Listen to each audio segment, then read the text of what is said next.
নমস্কার, আমি মধুপুর। আপনারা দেখছেন বিগ নিউজ। এই মুহূর্তে আমি দাঁড়িয়ে রয়েছি শিয়ালদা মৌলালিতে। দুর্নীতি, দুর্নীতি আর শুধুই দুর্নীতি। এবং এই দুর্নীতির কথা উঠলে সবার আগে যেটা মাথায় আসে সেটা হলো চাকরি প্রার্থীদের কথা। 2022 সালে যে টেট পরীক্ষা হয়েছিল, সেই টেট পরীক্ষার যে রেজাল্ট বেরিয়েছে তারপরেও কিন্তু এখনও অবধি যে চাকরি প্রার্থীরা রয়েছে তাদেরকে নিয়োগ করা হয়নি। এবং সরকারের পক্ষ থেকে এটা জানানো হয়েছিল যে 10 লক্ষ পদ শূন্যপদ রয়েছে এবং তারপরেও কিন্তু এখনও অবধি নিয়োগ করা হয়নি। এবং আজকে সেই জন্য যারা টেট পরীক্ষা দিয়েছেন সেই চাকরি প্রার্থীরা 50,000 শূন্যপদের দাবি নিয়ে আজ তারা রাস্তায় নেমেছেন, তারা প্রতিবাদ করছেন এবং তারা চাইছেন যে যত দ্রুত সম্ভব তাদের এই নিয়োগ করা হোক। কী বলছেন তারা, শুনে নেব তাদের মুখে। দেখুন, আমরা আজকে 7 বছর যাবৎ বঞ্চিত। 2022 সালে আমাদের টেট পরীক্ষা হয়, 17 সাল থেকে আমরা বঞ্চিত। আর 2022 সালে টেট পরীক্ষা হয়, এখনও পর্যন্ত আমাদের ইন্টারভিউ নোটিফিকেশন নেই। আমাদের এই আন্দোলনের মাধ্যমে আমরা জানতে চাইছি যে আমাদের জীবনটা এখন পুরো অন্ধকার কালোয় ভর্তি হয়ে গেছে। আমাদের অবিলম্বে 50,000 ভ্যাকেন্সি সহ নিয়োগ করতে হবে। আমাদের মুখ্যমন্ত্রী বলেছে 10 লক্ষ শূন্যপদ ফাঁকা আছে। আমরা তার মধ্যে 50,000 ভ্যাকেন্সি চাইছি।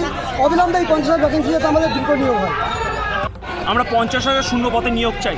আমাদের আর কোনো দাবি নেই। গৌতম পালবাবু পরিষ্কার বলে দিয়েছেন যে আজকে যদি আমরা ওপর থেকে সিগন্যাল আসে তো আমি কালকে নিয়োগ দেবো। তাহলে কার সিগন্যালের কথা উনি বলতে চাচ্ছেন? উনি কি মমতা ব্যানার্জি সিগন্যালের কথা বলতে যাচ্ছেন? উনি কি শিক্ষামন্ত্রী সিগন্যালের কথা বলতে যাচ্ছেন? তাহলে সেই সিগন্যালটা কোথায়?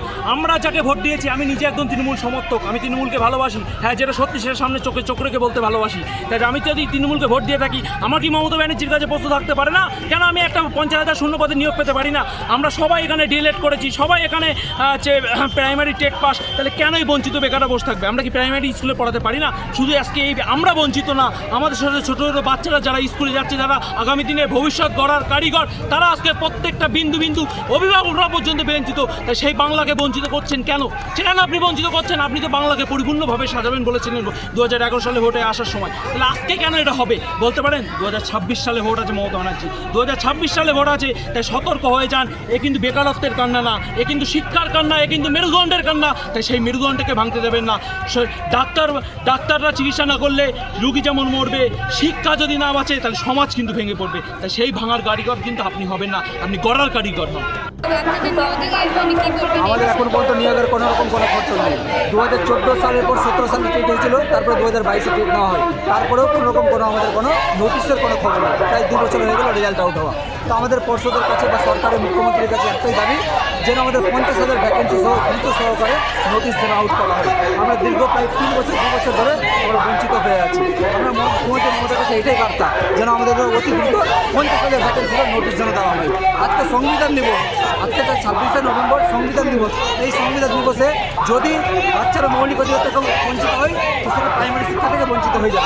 কারণ পরিষ্কার লেখা আছে আমাদের সংবিধানে যে বাচ্চারা যেন মৌলিক অধিকার যেন পেতে পারে, 6 থেকে 14 বছর জন্য ফ্রি অফ চাইল্ড এডুকেশন যেন পেতে পারে। এই জন্যই বলা হচ্ছে সরকারের জন্য নোটিশ যেন প্রকাশ করা হয়। তো সেটাই আমাদের বার্তা। আবার ধর্নায় নামবো, আবার মিছিল করবো, আবার রাজপথে নামবো, আবার রাস্তায় রাস্তায় ঘুরবো। এটাই যদি মুখ্যমন্ত্রী চান তাহলে আবার নিয়োগ দেবেন না। যদি মুখ্যমন্ত্রী চান যে এই বিশেষ চাহিদা সম্পন্ন ব্যক্তিরা কষ্ট পাচ্ছে, তাহলে তাড়াতাড়ি ভ্যাকান্সি 50,000 ভ্যাকান্সি পদে চাকরি দেবেন। আর যদি আমাদের কষ্ট দেখতে চান তাহলে আমরা আবার রাস্তায় রাস্তায় ঘুরবো। আমরা আরও দীর্ঘ আন্দোলনে যাব। কি করব? এই সরকারকে আমরা বারবার প্রায় আমাদের 2023-এর 10ই ফেব্রুয়ারি রেজাল্ট বেরিয়েছে, তারপর থেকে আমরা রাস্তাতে বারবার আন্দোলন করেছি। দীর্ঘ আজকে 2 বছর হতে চললো। প্রায় 2024-এর আজকে নভেম্বরের 26 তারিখ, আর 1 মাস পরই শেষ। তাও আমাদের নিয়োগের কোনো নোটিশই নেই, কোনো ইন্টারভিউয়ের নোটিশ নেই। আমরা কতদিন বঞ্চিত থাকবো? 7 বছর পর পরীক্ষা হয়েছে, আমরা দীর্ঘদিন ধরে বঞ্চিত। আমাদের বাবা মারা লেখাপড়া এই জন্য শিখিয়েছিল যে আমরা রাস্তায় পড়ে থাকবো, পুলিশের মার খাবো। আমাদেরকে কতবার পুলিশ অ্যারেস্ট করে নিয়ে গেছে, আমাদেরকে দীর্ঘ কতবার আটকে রেখে দিয়েছে। আমরা বারবার আপনাদের মাধ্যমে বারবার মুখ্যমন্ত্রীর কাছে বার্তাটা পৌঁছেছে যে আমাদেরকে দয়া করে ইন্টারভিউ নোটিশটা দিন, ন্যূনতম 50,000 শূন্য পদে। উনি লোকসভা ভোটের প্রচারে বলেছিলেন আমাদের রাজ্যে প্রায় 10 লক্ষ শূন্য পদ আছে সরকারি, সেখানে আমাদের প্রাইমারি শিক্ষকের মাত্র 50,000 ভ্যাকেন্সি দিয়েছি। নিয়োগের নোটিশটা দিন, দয়া করে নোটিশটা দিন। এখনো মুখ্যমন্ত্রীর কোনো জায়গায় কোনো বার্তা নেই। এমনকি পর্ষদ সভাপতি আমাদের রেজাল্ট প্রকাশ করেছে 4 ফেব্রুয়ারি 2023 সালে এবং 600 155 দিন আজকে প্রায় মুখ্যমন্ত্রী কোনো দেখা নেই। 2 বছর ধরে রেজাল্ট পরও আমরা রাস্তায় আমরা তাই এখন আমাদের এক দাবি যে আমরা 50,000 শুধু বোঝা আমাদের ইন্টারভিউ নোটিশ চাই। কারণ আমরা এখন যে বঞ্চিত 7 বছর ধরে, এমনকি রেজাল্ট হয়েছে 2 বছর হলো, এখন বঞ্চিত আমরা সহ্য করতে পারছি না। আমরা এবার রেজাল্ট চাই, রেজাল্ট হয়েছে, রেজাল্টের পরে এবার আমরা নিয়োগ চাই। নিয়োগ আমরা আর পাচ্ছি না, এবার আমরা 22 স্টেটের নিয়োগ সম্পূর্ণ করতে চাই, এটাই আমাদের দাবি।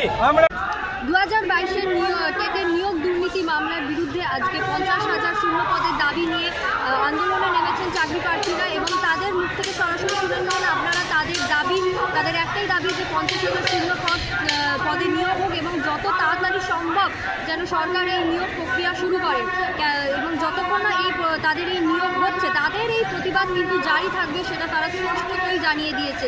ক্যামেরায় গোবিন্দর সাথে আমি Madhupriya, big news Kolkata. Big news, সবার আগে সবার সাথে।